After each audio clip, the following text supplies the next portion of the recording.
we did before, to, of course, save jobs and save the economy in the Western Cape. Thank you.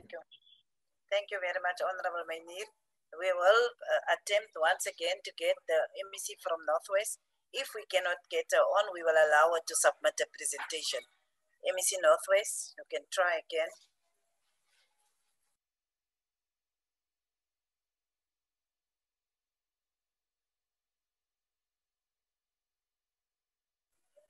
It seems as if she is still experiencing the same challenges. We will now allow Councillor Hlungwane from Salga to make his input. No, thanks, Chairperson. Honorable Deputy Chairperson, Honorable Minister of Small Business Development, all honorable members present, and our MECs responsible for small business and economic development from all provinces, special delegates, I greet you all. We meet at a time when our country and the global community at large is being decimated by the novel COVID-19 pandemic, which has posed a threat not only to lives, but to the livelihood. The pandemic has further brought into sharp focus the deep and the chronic inequalities bedeviling our country. And while these structurally inequalities Unmute, please, Councillor. Unmute. You have mute your gadget. Thank you. You may continue. Thank you so much, Chairperson. The pandemic has further brought into sharp focus the deep and the chronic inequalities bedeviling our country. And while these structural inequalities were prevalent pre-COVID, they have nonetheless become more glaring during the pandemic. It is therefore incumbent upon all of us to use this crisis as the instigator of transformations in the process to create a new inclusive economy that works for all. This is a once in a lifetime opportunity that should not be missed. And as the saying goes, in every crisis lies an opportunity. And the deeper the crisis, the better the opportunity. As the frontline sphere of government, the South African Local Government Association has been called upon to provide leadership in the COVID-19 response efforts. And it gives me great pleasure to say that we have responded fairly well under the difficult circumstances. And as a sector, nothing could have prepared us for what lied ahead when the lockdown was announced by the president during the month of March. Within a short space of time, we're able to galvanize, reprioritize resources, and coordinate with other spheres of government, all in an endeavor to ensure that COVID-19 relief reaches even the most remote areas of our land. In many cases, we undertook interventions that fall outside our constitutional mandate, such as providing food and shelters for the homeless, and to mention but a few. Since the lockdown began, SALGA has been working hand in hand with the Department of Small Business Development in relation to providing primary data in relation to informal traders and spaza shops. The data in questions was to assist the departments to identify qualifying small businesses and to disperse relief packages accordingly. Though there were a number of challenges experienced, particularly as it pertains to the credibility of completeness of the data, I am happy to say that we're able to employ our limited resources in gathering as much data as possible. Our partnership with the Department of Small Business Development has been invaluable during this unprecedented period, and it can only grow in strength going forward. What we accomplished with the COVID-19 relief effort was particularly significant because the relief packages in questions were targeted at the most vulnerable sectors who do not have the luxury of emergency reserves or access to business loans to augment their COVID-19 induced losses. Beyond the relief effort, we have already set our sights on the economic recovery trajectory that is predicted on harnessing the local government unique positions as the frontline sphere of government. Our economic recovery plan is based on the premise that the country's economic prospects hinge on functioning of the local government. Hence, the urgent need to play a more proactive role. It is about continuing our relentless pursuit of getting the basics right and inculcating a culture of good governance. More importantly, however, it is about supporting small enterprise development. Global trends point to the continued upside of small businesses as the generators of employment. And this trend is likely to be accelerated by the pandemic as more people opt to self-employment. Through our MOU with the SEDA, we have set out to strengthen the national SMME support capacity through, amongst others, adopting an ecosystem facilitations approach that is repurposed for the district delivery models. It is known, Deputy Chairperson, that as a result of the COVID-19, municipal revenues have fallen sharply, and in the process, constraining the ability of municipalities to finance planned project and maintenance. A number of municipalities have reported significant revenue losses for the fourth quarter of the 2019-2020 financial year. Since municipal revenues are intrinsically linked to the economic vitality of the country, any prospect of a recovery in this regard hinges of the improvement in the economy. Compounding the current quagmire is the latest Statistics South Africa data, which shows a decline in building constructions in metros and large towns of our countries. A telltale sign of a subdued economic environment, likely to put even more pressure on municipal revenues. However, Honorable Chairpersons, while we acknowledge that the economic challenges are overwhelming, we remain mindful of not falling into the temptations of trying to do everything at once. Rather, we intend to focus on the fewer interventions that have the potential to yield greater outcomes, such as the following. The leveraging partnerships. SALGA acknowledges that many of the resources do not lie within, but elsewhere. We are solidifying existing partnerships while creating new ones, including drawing on the vast expertise of the private sector. Secondly, is the creation of the data repository for small businesses and the informal traders. Through SALGA data analytics unit, we intend to create a data portal that makes it possible for input, extract, and analysis of the data. The third aspect from SALGA is the creation of the decentralized economy of smaller job creation enterprises. This will be done through, amongst others, the employment of the municipal procurement as the key lever for driving local economic development and the creation of an enterprise ecosystem that is underpinned by the local embedded value chains. This will counter the current state of the market that is heavily concentrated and untransformed.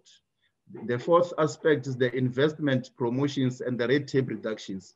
Through SALGA, we believe that trade and investment programs, we are supporting municipalities to expedite investment decisions as to avoid any undue delays that may jeopardize the new investment. The fifth aspect is the land use management. South Africa is synonymous with the restrictive plannings. The post-COVID economy will require municipalities to adopt less restrictive and more facilitative and experimental land use models. Honorable Chairpersons, the COVID-19 pandemic presents us with an opportunity to usher in a new economic model that works for all. We need to forge a new, more resilient economy, one that is more durable and human-centric, and one that is less sustainable to the anarchy of the global market. More importantly, an economy that is not only facilitate, but expedite restorative justice. We also need to shore up the economy against the future shocks by gradually building in self-containment, through in part local manufacturing in key sectors as to guarantee resilience, and in the process to ensure that the exposure and the external factors are minimized. Honorable Chairperson, in conclusions, I want to say that never before has there been a greater obligations on all of us to build local government and to recalibrate the economy. I have no doubt that through partnerships and cooperations, we shall triumph. And out of this long period of the darkness, a brighter day will come. Thank you so much, Deputy Chairperson. Thank you, Honorable Councillor. There was a request from the MEC of Northwest that we must just once more attempt for her to get onto the platform. Honorable MEC Kinetswe.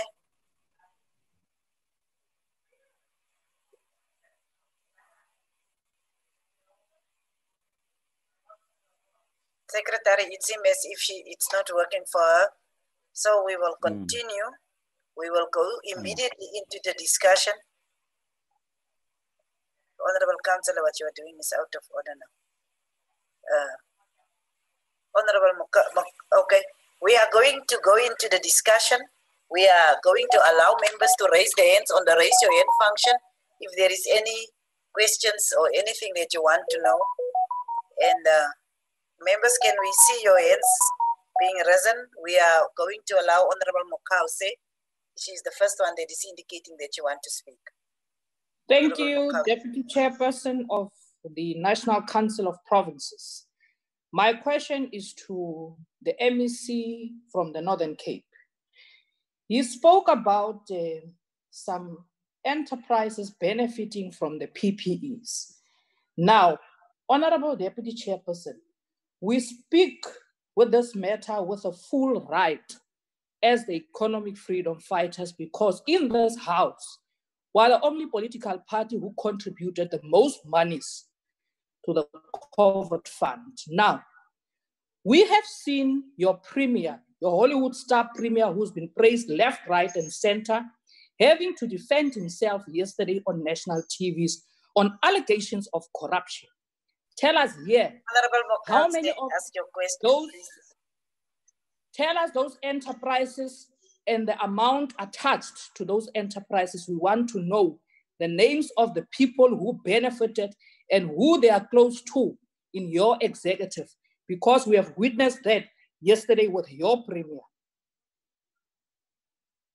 Honorable Mokause, the Interministerial Committee as well as the Auditor General will next week release a report on the issues around the procurement issues of the PPEs.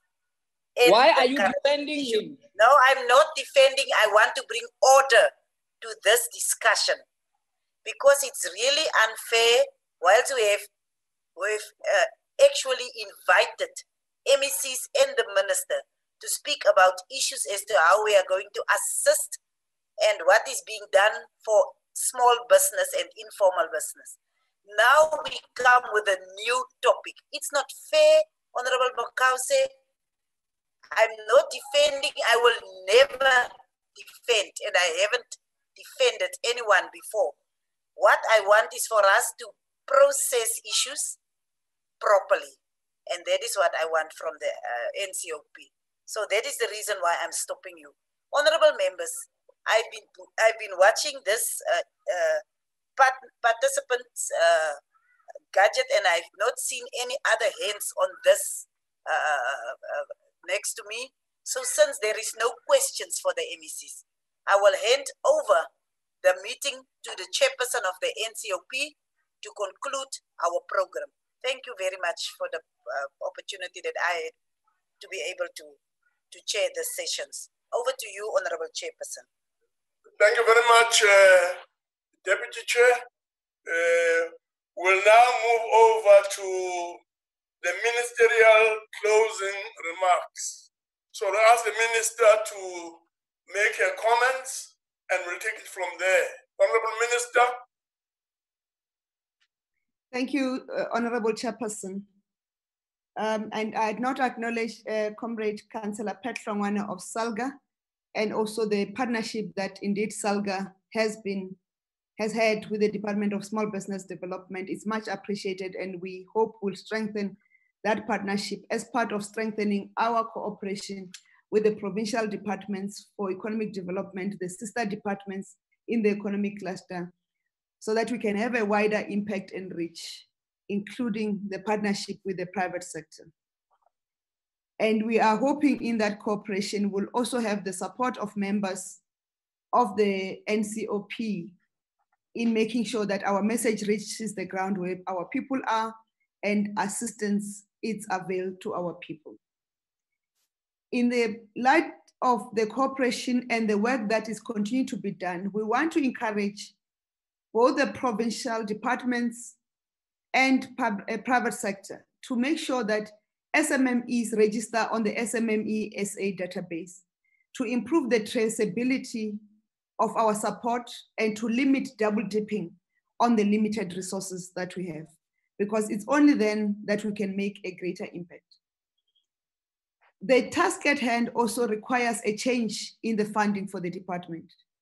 And as members who are responsible for approving the appropriations bill, I am hoping that the permanent delegates and special delegates will demand an improved allocation for the Department of Small Business Development and also funding for the SMMEs in the future budget appropriations.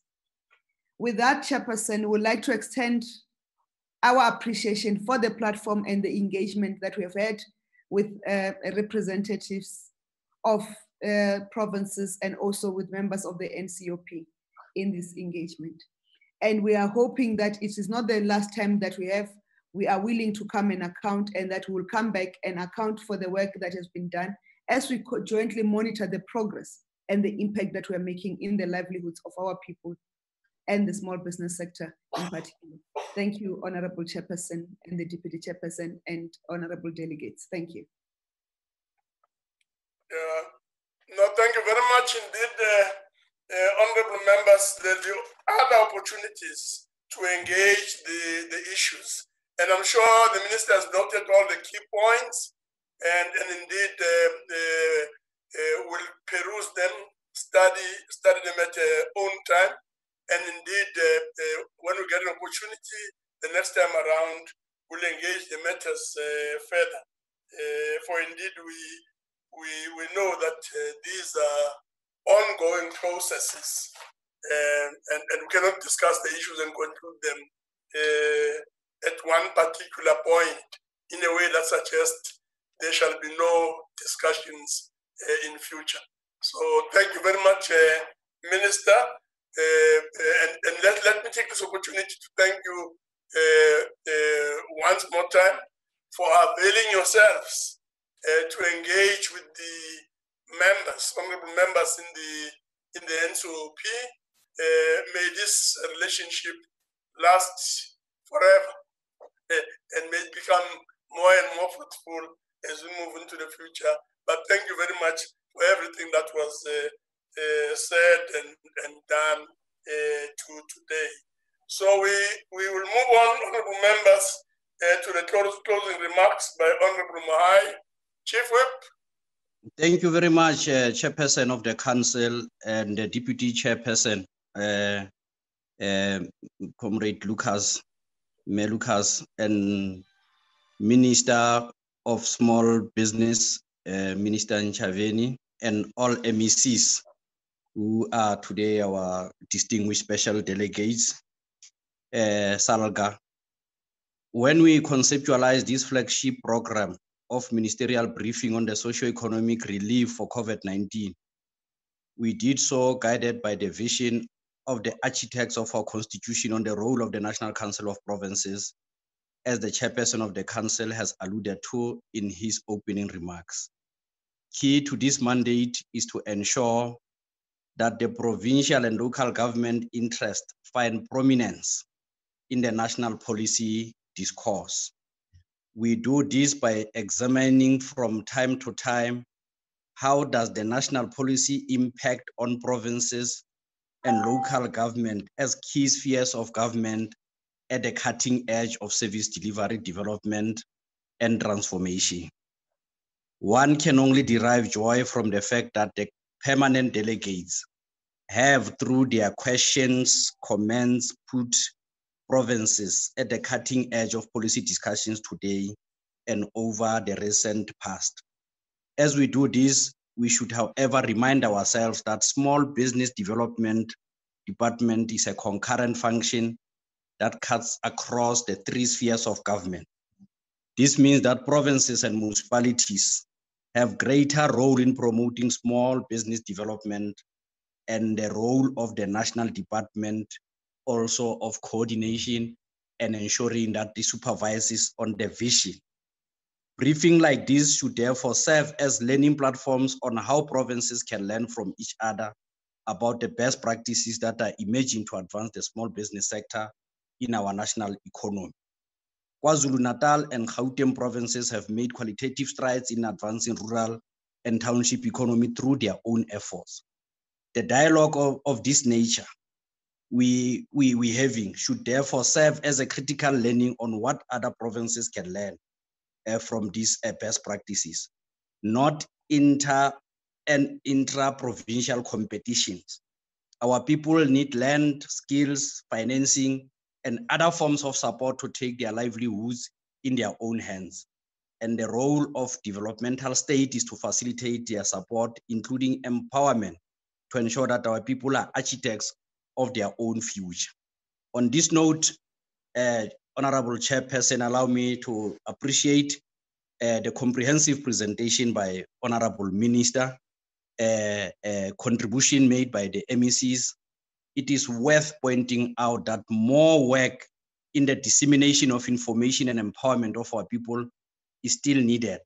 And I believe as elected representative of our people, our parliamentary constituency offices will serve as platforms where we interface with various stakeholders to ensure that information is shared among those who are supposed to be the beneficiaries of it. And this will require collaboration between spheres of government and across key departments of government that are critical in economic development and transformation. Whilst we continue to reel from human and socio-economic devastation of COVID-19 pandemic, we can equally proclaim that the pandemic has also opened up new opportunities for doing things differently and more efficiently. Among the abiding lessons of this pandemic is the partnership between the state, labor, and big business in forging a sustainable social compact to accelerate inclusion of the historically marginalized in the mainstream of our economy. The role of our democratic state has played, the role that our democratic state has played during this period has demonstrated that an equitable society based on human solidarity and sharing of wealth of our country is possible. This requires courage of conviction and determination. On this note, Chairperson, allow me to thank Comrade Minister, MECs, special delegates, and honorable members for their meaningful participation in this briefing. Thank you. Yes, thank you very much, Chief Whip. Honorable members, there being no other business, I'll move on and declare this virtual sitting of the council be adjourned. Thank you very much.